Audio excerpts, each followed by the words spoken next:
दोस्तों, self esteem का मतलब होता है कि खुद की नज़रों में आपकी इमेज कैसी है। क्या आप आत्मविश्वास से भरे हैं या खुद को दीनहीन मानते हैं? जिन लोगों को बचपन से ही छोटी छोटी चीज़ों के लिए क्रिटिसाइज किया जाता है, उनमें हीन भावना आ जाती है। फिर वे लाइफ में आगे नहीं बढ़ पाते। देखा जाए तो सबने ही क्रिटिसिज्म झेला होता है और सबकी सेल्फ एस्टीम निचले स्तर की होती है। इसलिए सभी को अपनी सेल्फ एस्टीम को बढ़ाने की कोशिश करनी चाहिए। इस समरी में आप आगे पाओगे कि कैसे 6 तरीकों से आप अपनी सेल्फ एस्टीम को बढ़ा सकते हैं और अपने अंदर आत्मविश्वास कॉन्फिडेंस ला सकते हो।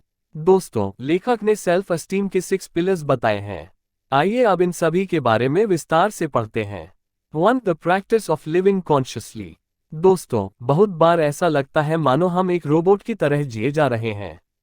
सब कुछ ऑटोमैटिक तरीके से किए जा रहे हैं।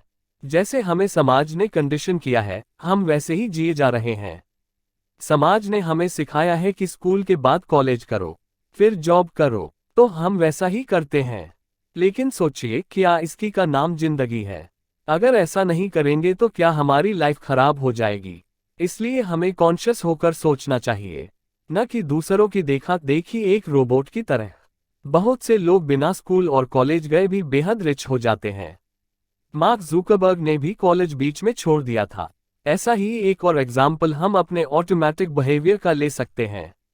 जब कोई हमें गाली देता है तो हम गुस्से में आ जाते हैं या डिप्रेशन में चले जाते हैं, क्योंकि हमने बचपन से दूसरों को भी ऐसा करते देखा है।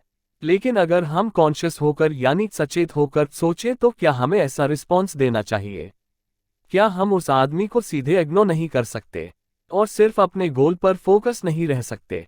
अगर ऐसा करना सीख लेंगे तो हमारा मेंटल पीस कभी खराब नहीं होगा। इसलिए अपने अंदर कॉन्शियसनेस लाइए। हर चीज को एनालाइज करके देखिए कि क्या उसे एक अलग पॉजिटिव तरीके से किया जा सकता है या नहीं। इससे आपके अंदर कॉन्फिडेंस बढ़ता जाएगा और आपकी सेल्फ एस्टीम आत्मविश्वास भी बढ़ जाएगा। 2. The practice of self acceptance. बहुत बार हम दूसरों के क्रिटिसिज्म को दिल से लगा लेते हैं और बुरा मान जाते हैं। जैसे अगर कोई टीचर किसी स्टूडेंट को बोले कि तुम नालायक हो, तो ऐसे में स्टूडेंट कैसे सोचता है? या तो वह उदास हो जाता है या गुस्सा हो जाता है। ऐसा इसलिए होता है क्योंकि उसने खुद को एक्सेप्ट नहीं किया है, मतलब खुद से प्यार ही नहीं किया है। उसे लगता है उसमें बस कमियां ही कमियां हैं। लेकिन इसके विपरीत हो सकता है वह स्टूडेंट अच्छा कबड्डी खेलता हो या घर में माँ की हेल्प करता हो, तो उसे अपने उन ट्रेट्स को खुद अप्रिशिएट करना चाहिए और मन ही मन कहना चाहिए कि मैं नालायक नहीं हूँ, मैं तो बेस्ट कबड्डी प्लेयर हूँ, या मैं अपनी माँ का हेल्पफुल बेटा हूँ, मुझे खुद पर गर्व है। ऐसे ही दोस्तों, आप भी अपनी खूबियों को पहचानिए और खुद को एक्सेप्ट कीजिए। ऐसा करने से भी आपका खुद पर आत्मविश्वास बढ़ेगा। 3. The practice of self responsibility. हमें अपने बर्ताव की भी जिम्मेवारी लेनी चाहिए। बेवजह कभी भी दूसरों की निंदा नहीं करनी चाहिए। ऐसा करने का हमें कोई अधिकार नहीं है, क्योंकि हम सब में खूबियां भी होती हैं और खामियां भी।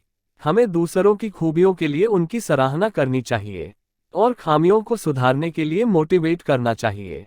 मान लीजिए किसी पेरेंट्स को बच्चे को ज्यादा पबजी खेलने से रोकना है, तो डांटने से काम नहीं चलेगा, बल्कि पहले उसकी किसी स्ट्रेंथ को पॉइंट आउट करना चाहिए और कहना चाहिए कि देखो तुम हिंदी में कितने अच्छे मार्क्स लाते हो। अगर ऐसे ही दूसरे सब्जेक्ट्स में मेहनत करोगे तो लाइफ में कहाँ पहुँच जाओगे। साथ ही बच्चे का खेलने का टाइम फिक्स कर दें और उससे पूछें कि ज़्यादा मोबाइल यूज़ करने के क्या नुकसान हैं। इससे बच्चा खुद ही नुकसान के प्रति सचेत होगा। इससे जुड़े आर्टिकल भी आप उसे भेज सकते हैं। इस तरह प्रॉपर कम्युनिकेशन से आप किसी भी चीज़ का हल निकाल सकते हो। तो दोस्तों, ऐसे ही हमें एकदम से किसी की निंदा नहीं करनी चाहिए। अगर सब ऐसा करना सीख जाएं तो सारे झगड़े ही खत्म हो जाएंगे। 4. The practice of self assertiveness. अपने महत्व को पहचानें और अपनी खुशियों का ख्याल रखें। बहुत से लोग जॉब करते हुए अपने से ऊपर वाले लोगों की खुशामद करने लगते हैं। कई बार वे जिन लोगों को पसंद नहीं करते उनकी भी चापलूसी करने लगते हैं, बेशक अंदर से गाली दे रहे हों। इसलिए ये सब न करके प्रोफेशनल एटीट्यूड रखें। जिस काम की सैलरी मिल रही है उसे ईमानदारी से करें। अच्छे लोग आपके सिंसियर काम को नोट कर ही लेंगे। ऐसे ही कुछ लोग दूसरों के लिए अपनी खुशी की कुर्बानी दे देते हैं। ये भी गलत है। आप किसी के गुलाम नहीं हैं। सबसे तमीज से बात करें, लेकिन किसी के पैरों में लेटने की जरूरत नहीं है, क्योंकि आपको एक ही जिंदगी मिली है, उसे राजा की तरह जिएं। 5 the practice of living purposefully. हम सभी से पूछा जाता है कि आपका लाइफ में गोल क्या है, लेकिन कभी यह नहीं पूछा जाता कि आपका पर्पस क्या है। आप इस लाइफ में क्यों आए हो? क्या सिर्फ गाड़ी, घर और जॉब के लिए आए हो? कुछ लोग गोल्स ही पूरे करते हैं, पर्पस नहीं, इसलिए खुश नहीं रहते। गोल्स शॉर्ट टर्म के लिए होते हैं और हमारी इच्छा को ही पूरा करते हैं, जबकि पर्पस आपकी तमाम जिंदगी के लिए होता है और दूसरों के लिए ज्यादा होता है। पर्पस ढूंढने के लिए ये देखें कि ऐसी कौन सी चीज है जिसे करने से आप समाज में परिवर्तन ला पाएं और उससे आपको खुशी मिले। बहुत से लीडर्स पर्पस ढूंढते हैं। काफी लोग चैरिटी के जरिए अफ्रीका के गरीब देशों के बच्चों की मदद करते हैं, क्योंकि उन्होंने इसे ही लाइफ का पर्पस मान रखा है। पर्पस ढूंढने से हमारा स्वार्थ काम हो जाता है और इससे हमें ज्यादा खुशी भी मिलती है। 6 the practice of personal integrity. कुछ लोगों में बेहद कम इंटेग्रिटी होती है, उन पर कोई विश्वास ही नहीं करता। वे झूठ, फरेब और छल कपट की जिंदगी जीते हैं, कभी किसी की हेल्प नहीं करते। लोग पीठ पीछे उनकी निंदा ही करते रहते हैं, इससे वे हमेशा स्ट्रेस में जीते हैं और उन्हें तरह तरह की बीमारियां भी होती रहती हैं। उनकी आत्मा भी बेचैन रहती है। इसलिए दोस्तों, थोड़े से फायदे के लिए कभी दूसरों का नुकसान न करें। अपने कैरेक्टर में इंटेग्रिटी, सत्यनिष्ठा, ईमानदारी लाएं।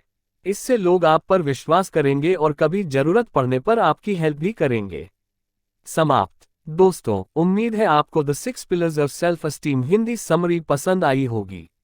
इन 6 तरीकों से आप अपनी सेल्फ एस्टीम को बढ़ा सकते हैं।